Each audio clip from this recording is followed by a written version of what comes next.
তো বন্ধুরা, কেমন রইল আজকের দিনটা?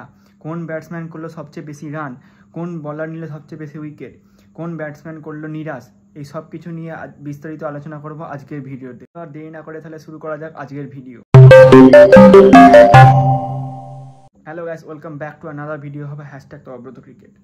তো বন্ধুরা, প্রথম দিনের খেলা শেষে ইন্ডিয়া স্কোর ছিল 359 ফর 3।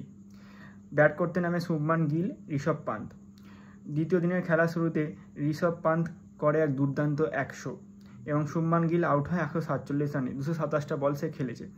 ঋষভ পান্ত করে মোট 134 রান 178 বলে, কিন্তু করুণ নায়ার সেভাবে আশা রাখতে পারেনি। সে করে 0 রান।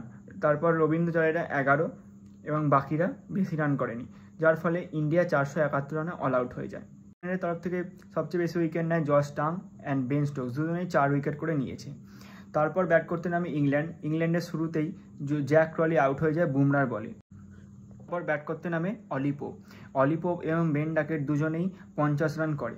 তারপর বেন ডাকেট আউট হয়ে যায় বুমরার বলে। তারপর নামে জো রুট এবং অলি পোপ দুজনেই ভালো খেলছিল। টি ব্রেক পর্যন্ত তারা ভালো খেলে। টি ব্রেকের পরে অলি পোপ করে 100 এবং জো রুট বুমরার বলে আবার আউট হয়ে যায়। তারপর নামে হ্যারি ব্রুক এখনও পর্যন্ত কোনো রান করতে পারেনি। 0 রানে সে নট আউট আছে। ইন্ডিয়ার তরফ থেকে 3টে উইকেট নিয়েছে বুমরা 12 ওভার বল করে 48 রান দিয়ে 3 উইকেট নিয়েছে।